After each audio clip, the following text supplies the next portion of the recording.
All right, welcome everybody. This is Randy with RealMMAnews.com, and this is a fine Monday afternoon. We had some great fights over the weekend. UFC 199 happened, and we had Luke Rockhold defending his title against Michael Bisping, and Bisping came through and shocked the world. Knocked Rockhold out in the first round. Really just shocked everybody. You got to be happy for Michael Bisping. Love him or hate him. You know, he spent 10 years in this sport. Of course, he was an Ultimate Fighter winner. Never had a title shot. Took this title shot on 2 weeks' notice against a man that seemed invincible, Luke Rockhold, and Michael Bisping got it done and did it in spectacular fashion. Dominic Cruz defended his title against Uriah Faber. Pretty much won every round. Just outclassed Faber. Faber even said he was outclassed. Dominic dropped Faber twice in that fight. Really good showing. Dan the Man Henderson at 45 years old almost got knocked out in round one by Hector Lombard, but came back and kicked Lombard in the head and then reverse elbowed him unconscious. And then in true Dan Hendo fashion, once he was on the mat unconscious, he dropped two more vicious elbows. It was kind of scary. Lombard was out for several minutes on the canvas. But Dan the Man, 45 years old, still getting it done. He was also the highest paid guy on this card, earning $800,000, which seems, I mean, it's great he's earning that much money, but so, you got to think he's not a huge, I mean, he's got a lot of fans, but I don't know that a lot of people's buying a pay-per-view to see Dan Henderson, but whatever.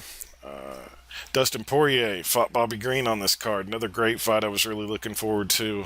And he finished Bobby Green in spectacular fashion. Just whooped his ass, essentially. Poirier, 3-0 since moving up in weight to 155 and looks vicious. I think he's a future champ. And after all these great fights, the sad thing is that that's not what everybody's talking about. Even shortly, on Saturdays, early Saturday or Sunday night, nobody's talking about how great these fights were, and they're talking about a MMA media issue. I'm sure you've heard Ariel Helwani, award-winning journalist at MMA Fighting. He does the MMA Hour. He chairs the MMA Beat. He's been a staple in this industry forever. He's always breaking stories, doing big interviews. And before the main event on Saturday, Dana White had him brought to him and basically said he was done, his career's over, he's banned from UFC events, his credentials are stripped, and he is no longer welcome. Also kicked out Casey and Esther Lynn of MMA Fighting, who usually works with Ariel. And the story's really unfolded today, being Monday afternoon.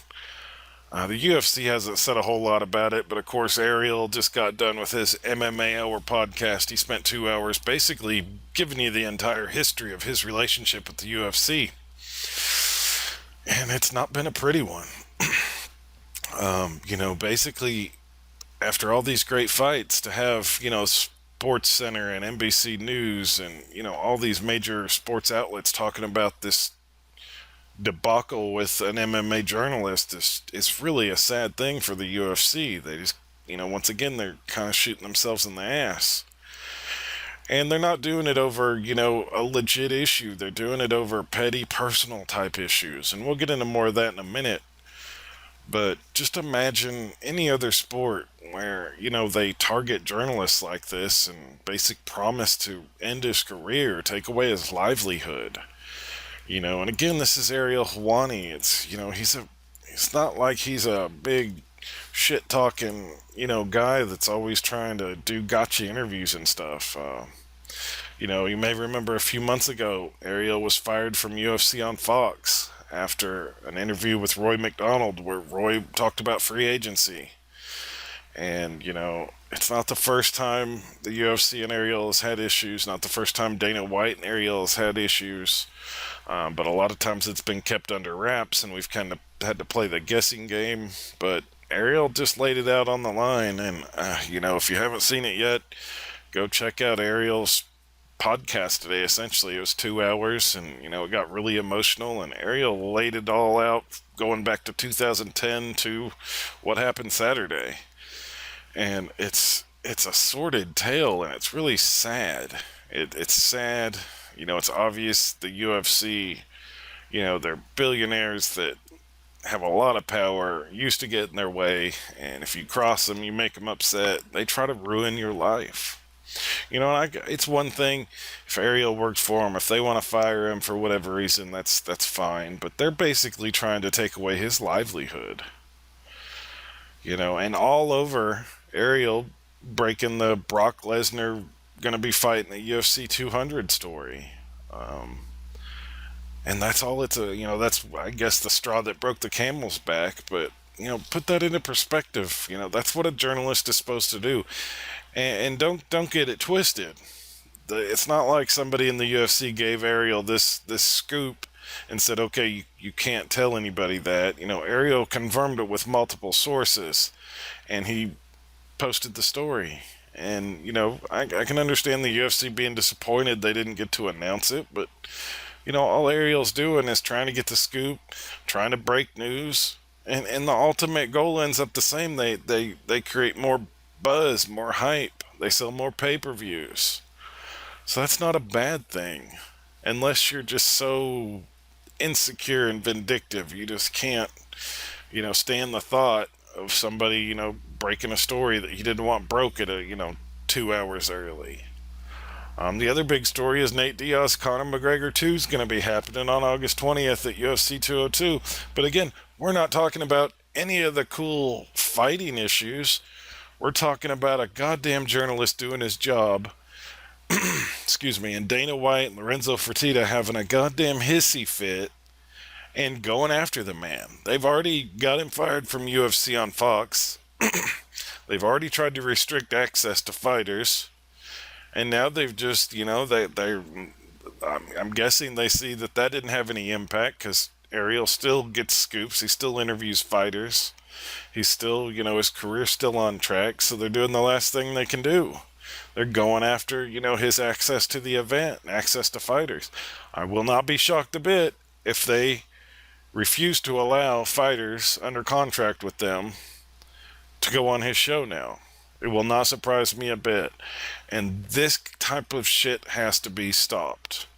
And I know there's a lot of people in the MMA media that are probably thinking, well, this is an opportunity now that Ariel's out of the way to get more stories and get more access. But those people are idiots. Because if they think this will stop with just Ariel, they need to think again. The next time they post a story they don't like, their access will be cut off. And this cannot be allowed to happen. Ariel was doing his job. He was doing journalism. He was doing reporting. And, the UFC, and Ariel covered the whole situation, but basically said he should have had the professional courtesy to run the story by him first. That's not the way journalism works. That's not the way news works. The UFC sees all the media as enemies, and if they're not enemies, they need to be helping them promote the sport. Otherwise, they're scumbags and, all this other silly shit. But the media helps promote the sport already. They get news stories out there. They get people to care. So by proxy, they're already helping and sort of working for the UFC. But that line is drawn by the UFC being able to control when and where. And in certain situations, I understand. There is, some situations where I can see them confirming a story with the UFC, or the UFC saying, hey, please let us get in front of this, this time.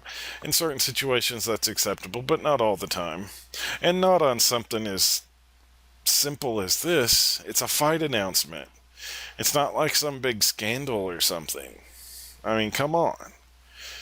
The UFC has to know better. But again, the problem comes down to ego. And listening to what Ariel had to say today, I'm kind of thinking this isn't a normal Dana tantrum kind of thing like we're used to seeing. And this has happened before. Josh Gross, great journalist in MMA, was pretty much blackballed for, not listening, not towing the line for the UFC years ago.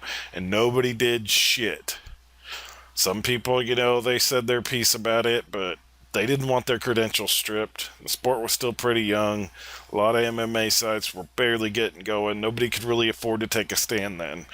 But that has changed now because this sport is going global. They're being covered by ESPN, Fox Sports, bigger outlets. And I'm telling you, if the media doesn't find a way to stand together on this, then it's open season on all of them. And one day they will regret it. They cannot let this stand. And I've seen some on Twitter, Jeremy Botter's one that's really stood up for him. Of course, colleagues at MMA Fighting have. There's been a couple mentions in Yahoo by Kevin Iole and different people at Sports Illustrated. There's a few mentions, but a lot of the main core MMA media people haven't said a whole lot about it. And that's a concern.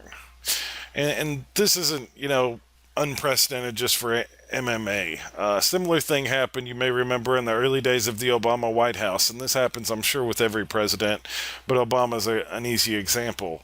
The White House has a press corps, press members from all the major outlets, CNN, NBC, MSNBC, ABC, Fox, all those. And there was some conference called, and basically Fox News wasn't invited. CNN and NBC found out about it and said, no, we can't do that. Everybody needs to be invited or we all can't do it. And they do that because they know the wind can change. What happens when there's a Republican president or one that likes Fox News and not CNN? They know they have to stick together because that shit can change on a dime, and they'll be the ones in that situation. And that's what you have here. And this is a serious, serious issue. This isn't just, restricting one man's access and all that. They're trying to ruin this man's career. They're trying to take away his livelihood. And according to the area, that's exactly what they said. Your career's over. We're going to do everything we can to make sure you don't have a career in this sport anymore. And it's not like he hasn't killed a baby. He's not kicking puppies. He's reporting news stories. So that's unacceptable. That is unacceptable. And if you're a member of the MMA media, you have to find a way to take a stand. I know there's a petition up online, unchange.org. I don't know that that's the way to go. It would have to be, if Ariel and MMA is not allowed to be at an event and cover it, then the MMA media needs to decide if they want to cross that line and they want to go cover it. Because that's the only power they really have, is the power of their reporting. They don't have to be at an event to report on an event. But the UFC needs people at these events, needs them publishing stories, needs them interviewing fighters. And, maybe that needs to be scaled back for an event or two. UFC 200's coming up. It's going to be a big event. They want all the coverage they can get. They're paying out the wazoo just on fighter purses with people like Brock Lesnar and, 2-3 championship fights. They need all the exposure they can get and sell all the pay-per-views they can get. They need to sell all the tickets they can. And the media plays a large part in making sure that happens. So they've got to take a stand somewhere. I don't know what the answer is, but everybody should be outraged about this. And the UFC needs to understand what a colossal fuck-up this is. UFC 199 was a great card. Michael Bisping, first British champion in UFC history. Shocked the world. Dominic Cruz, after being injured, on and off for 4 or 5 years, has his first title defense after winning the belt back. There's a lot of great stories, but it's all being overshadowed by this silly bullshit. All because, Lorenzo and Dana are mad at Ariel for breaking a story they didn't want broke right then? Is that really what this is about? Is that a huge issue that you want to overshadow such a great event and detract from all the upcoming, big stories we should be talking about? We've got 2 more UFC events before UFC 200 pay-per-view. We should be talking about the lead up to that, talking about the matchups, talking about the backstories, talking about Nick and Nate coming to terms and having a big fight in a few months, talk about Brock Lesnar coming back, talk about the title fights on UFC 200 and how awesome of a card that is. But instead, we're talking about the UFC owners having a damn tantrum and trying to ruin a man's career. Now, you can hate people, you can dislike people. I'm okay with that. I hate plenty of people. Plenty of people hate me. I'm man enough to deal with it. But I don't try and go ruin their lives. If me and you have it out, I don't give a shit. My life will go on, your life will go on. I'm not going to obsess about it and try to ruin your life and take away your livelihood. I mean, come on, what kind of high school bullshit is this? And hey, if you think that guys like Lorenzo Fertitta and Dana White who live in Vegas, Lorenzo's been a billionaire all his life, him and his brother, their dads own casinos in Las Vegas. If you don't think they're straight up gangsters, you're crazy. They're gangsters in really nice suits. But they don't play around. They've ruined many lives, and Ariel will just be another one. But I think they've miscalculated, one, the impact Ariel has on the whole industry is, and two, that people are sick of shit like this. Everybody knows what it's like to be bullied by somebody bigger and more powerful than them. And people hate that, just inherently. We all hate it.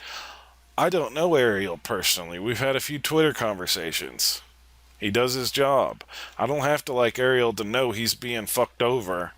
And I don't have to know Lorenzo and Dana, personally to know they're acting like bullies. And that shit is unacceptable in 2016. And it's tainting a sport we all love. And it's taken away from what should be a great, week after a bunch of great fights leading up to more great fights.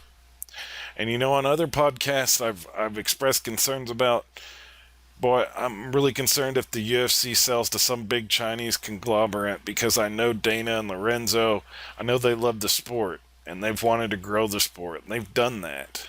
And I worry that a big corporation will take over and you'll have a boardroom full of 20 people that don't give a shit about the sport, but they want to see profits every quarter. And I think that could take away from the authenticity of the sport and the purity of the sport, where we no longer see the best fighting the best, but we see, more Kimbo slice, rating grab kind of fights. And I think that could ruin the sport. But with behavior like this, I'm thinking maybe we're past that. I used to be scared to death about it, but now I'm thinking it's time for them to get the fuck out of the sport, because this kind of behavior is disgusting and it needs to stop.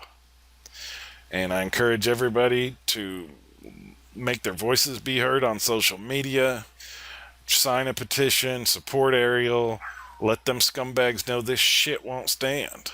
It's 2016. There's no room for a bunch of bullies throwing their weight around and trying to ruin a man's career because they're mad at him. So do me a favor, like this video, share this video, tweet this video, hit me with questions. Let me know what you think of the whole situation. And just please, let's help spread the word and try to support Ariel any way we can, because it's not just Ariel we're fighting for. We're fighting for people that are bullied all over the place. We're fighting for the sport. We're fighting for other journalists. And that's what's important. So please hit me on Twitter at Randy Lehman. Hit us on Facebook. Leave a comment under this video. And again, please like and share this video anywhere you see it and anywhere you can. It'll be greatly appreciated. And I'll talk to you guys soon.